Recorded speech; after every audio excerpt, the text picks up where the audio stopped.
Hi friends, welcome back to జయస్ వంటిల్ అండి. ఈరోజు మనం జీడిపప్పు కారం ఉప్పు వేసి వేపుకుంటున్నామండి.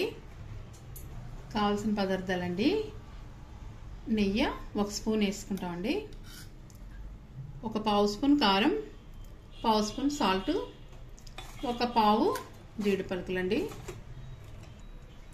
నెయ్యి వేసుకుంటున్నామండి. నేను నెయ్యి వేసానండి. మీకు నెయ్యి స్మెల్ నచ్చకపోతే ఆయిల్ కూడా వేసుకోవచ్చు.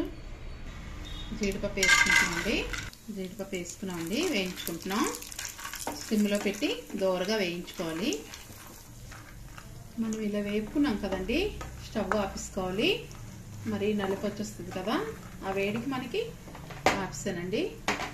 మనకి ఇంకా కలర్ వచ్చేస్తాయి అలా వేయించుకుంటే. ఇప్పుడు ఉప్పు కారం వేస్తామండి.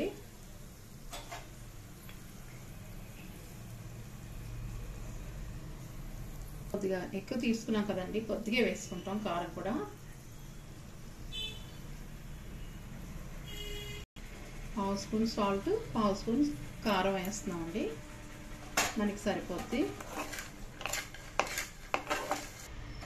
మనకి అయిపోయిందండి.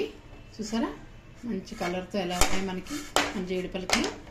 ఇలా ఆఫ్ ఉన్నవే మనం చేసుకోవాలండి. ఉప్పు కారం బాగా పడుతుంది జాయింట్ ఉన్న కన్నా. ఎలా ఉందో కామెంట్స్ పెట్టండి. నచ్చితే లైక్ చేయండి, షేర్ చేయండి, సబ్స్క్రైబ్ చేయండి. బాయ్ ఫ్రెండ్స్, నెక్స్ట్ వీడియో కలుద్దామండి.